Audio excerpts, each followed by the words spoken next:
Hey there, Internet. So, I've been doing a lot of thinking lately about all these stories I've been hearing about irreparable family damage caused by a partner voting for Trump and people being mystified as to why things might change, why we might find that so personal that it would cause us to throw away family relationships. And I wanted to tell my story and maybe give some insight in some way if I can. My I've been married since 2000, so 24 years, and hold on.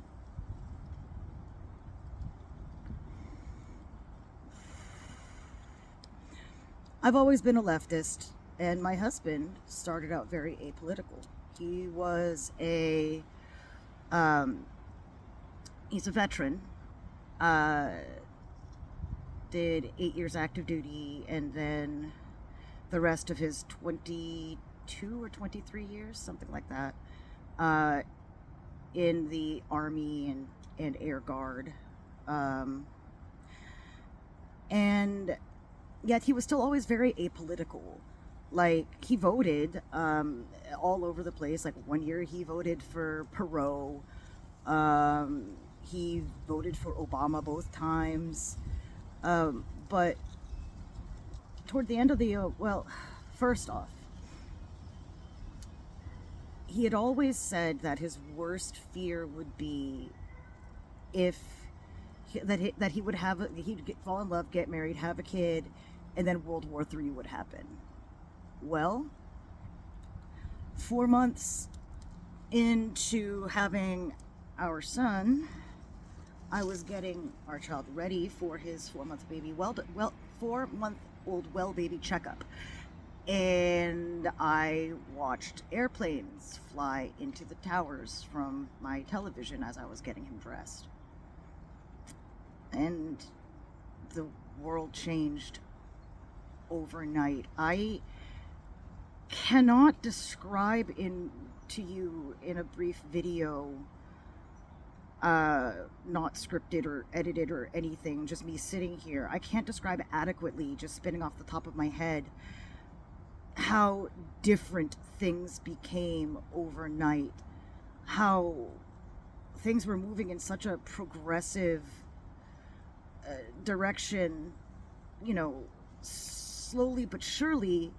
and then overnight it was cheese eating surrender monkeys and freedom fries and increased Islamophobia. And, like, I remember at the annual Army National Guard ball that I had to go to every year, as what he called one of the two mandatory fun days, drills that they would have. One was their field day in the summer, and one was their like a field day as in like family activity, picnic, whatever, and the other one was the military ball. And I remember that year of 2001, freaking the first song played, and I swear, after all the introductory speeches and the first song that they played to get everyone out on the couples out on the dance floor, men and wives together, was Lee Greenwood's "I'm Proud to Be an American." And there I was, slow dancing with my husband to "I'm Proud to Be an American, where at least I know I'm free." Like, I cannot make this shit up. And so, yeah, like, jingoistic, like, warmongering, like, right-wing turn overnight. And I mean, and already we had folks like Rush Limbaugh and like Glenn Beck and all those assholes on talk radio, but man, was that stuff like catnip to them. And eventually, like, my husband was still pretty apolitical, but, terrified about what might happen next. And, like, years went by, and, like, he didn't even start taking a rightward turn until about midway through the Obama administration. Hold on a second, y'all.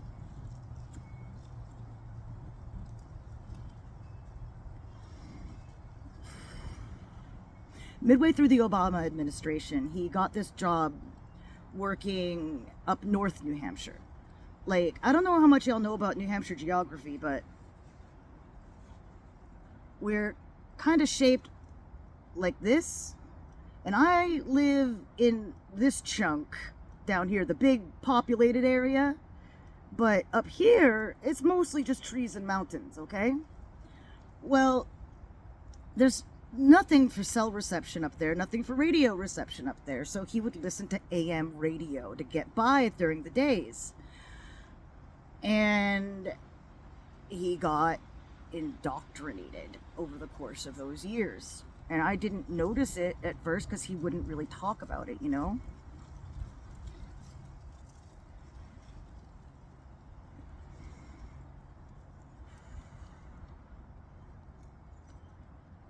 But it started getting more obvious 2014, 2015, and then 2016 happened.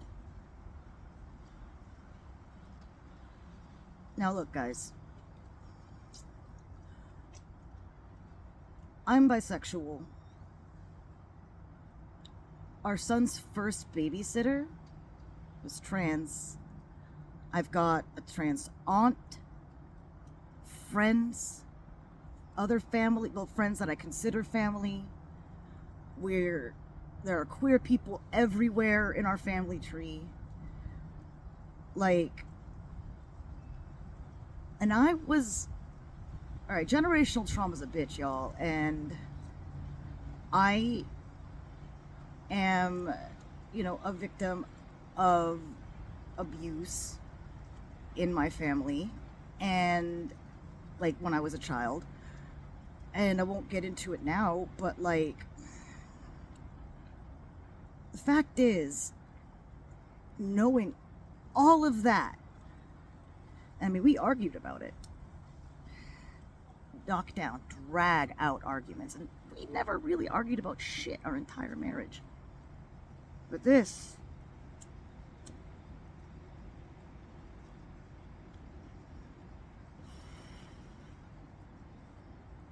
he was voting for Trump because the rest of the world is scared of us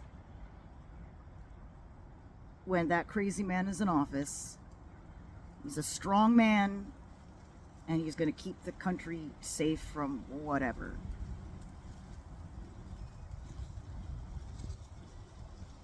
All of this despite the bigotry, the increased bigotry that went on against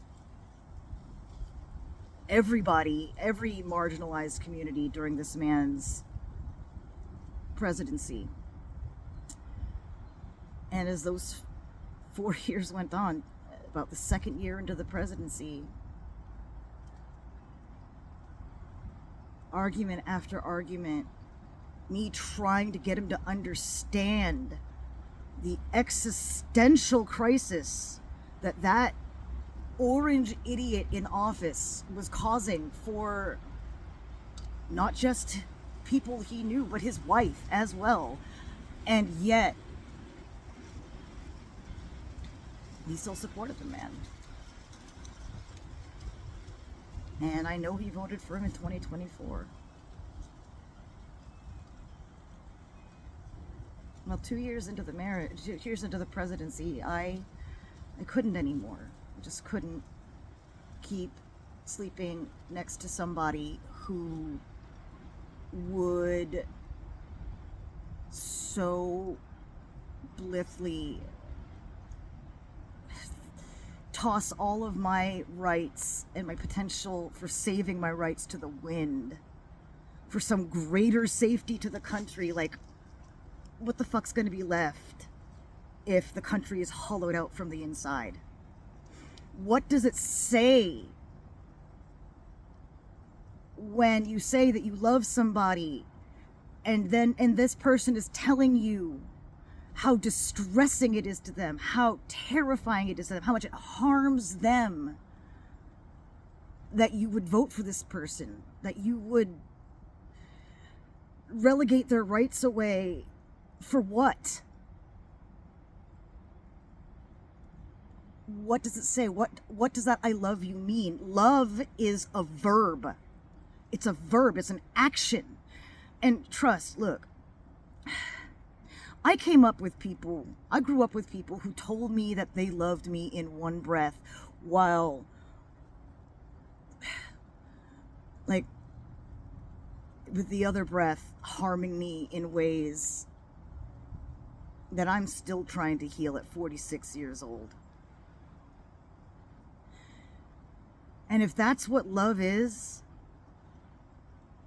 then I want no part of it.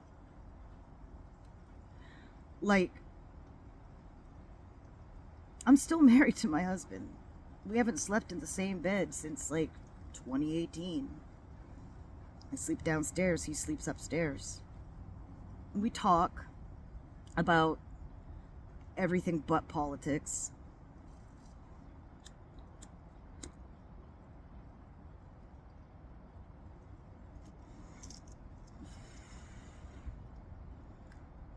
But every so often I do try to get through to him.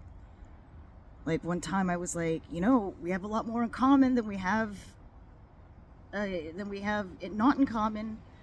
You hate Democrats. I hate the political establishment overall.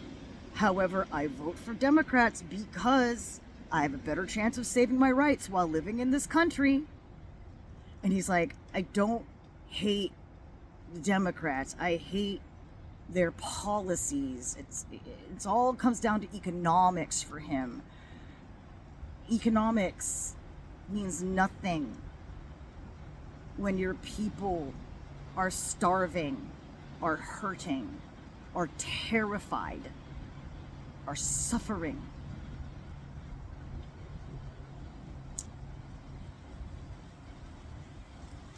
Now look, y'all, I know you're probably all asking why I haven't gotten divorced yet, and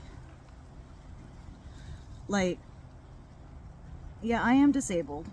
I have a genetic disorder called Ehlers-Danlos syndrome. It causes me an immense amount of physical pain. And between that and my mental health stuff from my past history, yeah, like, I had a career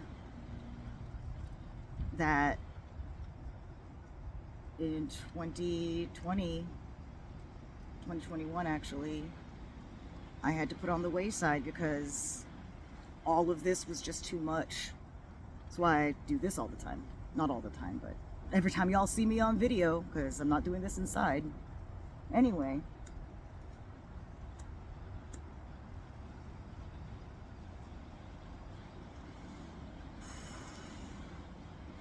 Right now I'm struggling to get on SSDI. But before anyone says that it's financial why I'm staying with this man, it's not. I have enough of a support web that if we were to split tomorrow, I would not be homeless. I would have a place to go and family around me to land on my feet, a soft space to land, and whatever. But the fact is, I still love this man.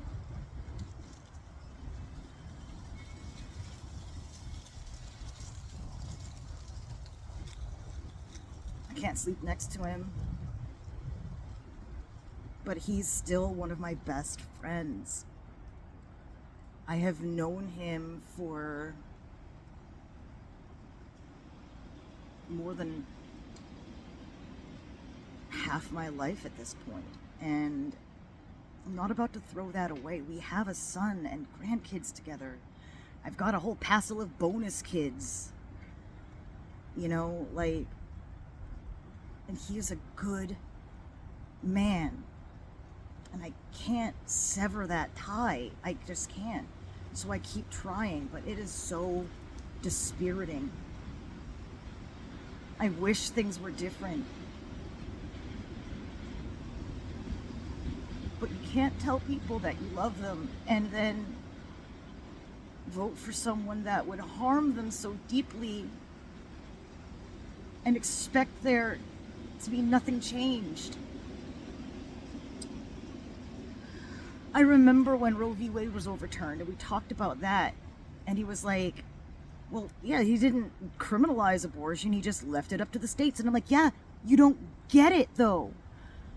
We're safe here in New Hampshire with some, like, yes, there's an abortion ban, like, over what, like 24 weeks, I think.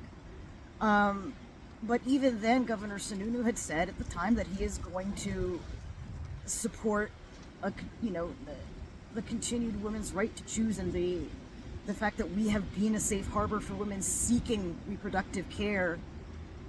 You know, he's not going to impose any other further limits on that. Now with Ayotte in office, I have no idea where things are going, but that's a whole talk for a different day. But I was like, yeah, so maybe we're safe here, but what about in other states where they've made it like a heartbeat ban and all that? And he's like, well, they can, people can leave, people can move. And well, guess what? We've seen what's happened in Texas. But this talk was well before all of things got as bad as they are in Texas. And he's just so willfully blind. Oh, people can just leave. Oh, no, they can't. No, they can't. They will hunt you down. No, they can't. They can't afford it. Like, he is so blinded by his own comfort. He is not a baby boomer. He was born in the 60s. He was in this little tiny wedge of a generation that they briefly called the me generation. Like, a little bit older than Xers, a little bit younger than boomers. And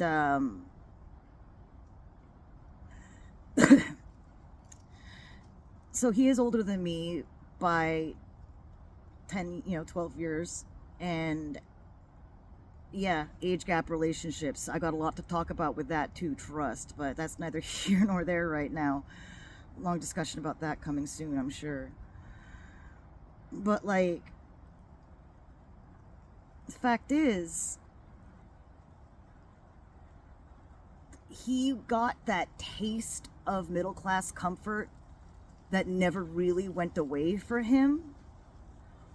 Whereas I was young enough to watch it decline in front of me as a child and wonder why things were getting so bad.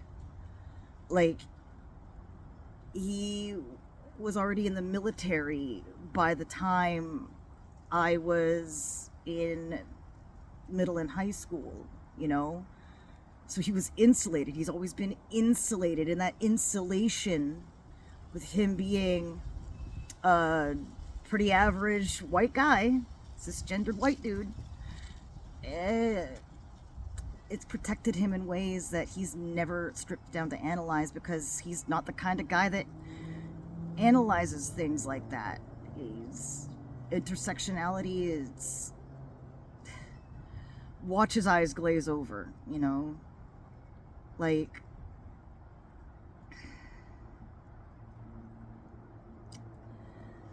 still I try. Anyway, this has gotten long and rambling, and I'm getting cold, so I'm gonna cut this off for now. But yeah, it does ruin marriages. It does ruin relationships. And the fact that any of y'all would question that is really, really sad to me and very confusing. But anyway, take care out there, you guys.